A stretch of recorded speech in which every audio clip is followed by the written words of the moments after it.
to have the best of both, which, when we visited most of the schools that I visited, now the thing is changing.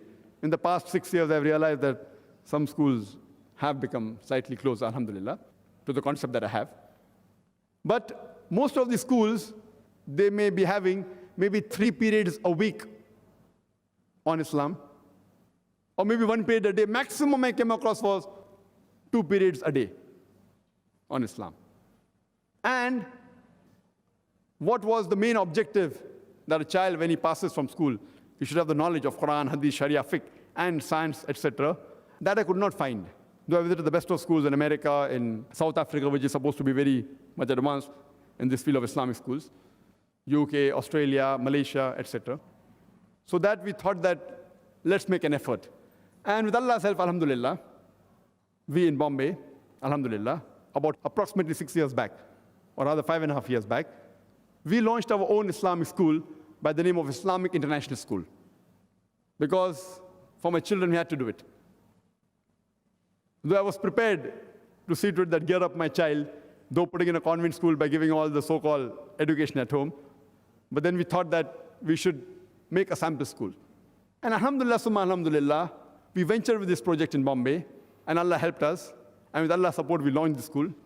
And alhamdulillah, from day one, the response that we received from the people of Bombay, from the Muslims of Bombay, was tremendous, mashallah. The response was such that though the school was absolutely new, we hardly publicized it. We decided to start the school. There was only 3 weeks publicity, mashallah. But immediately when the school was launched, the amount of response we got was phenomenal.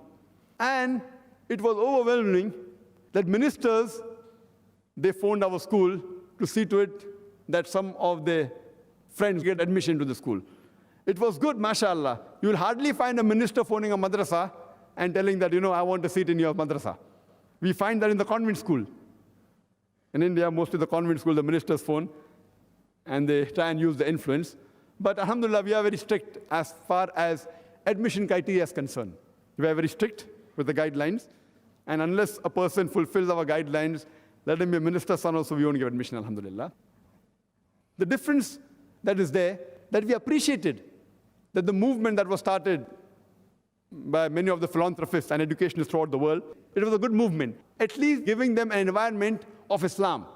So I was really happy that in the Western countries, whether it be USA, UK, there were schools in which a child could at least practice Islam. But in the school that we launched, we had a different system we had, that I wanted a striking balance that when a child passes the 10th standard, he should become at least an average alim when he passes from Darul Ulum, as well as be able to compete with the best of convent schools in that city. That was the aim. And with that target, we started the school. And we did many unconventional things, which people told it's not possible. But alhamdulillah, with Allah's help, we did it.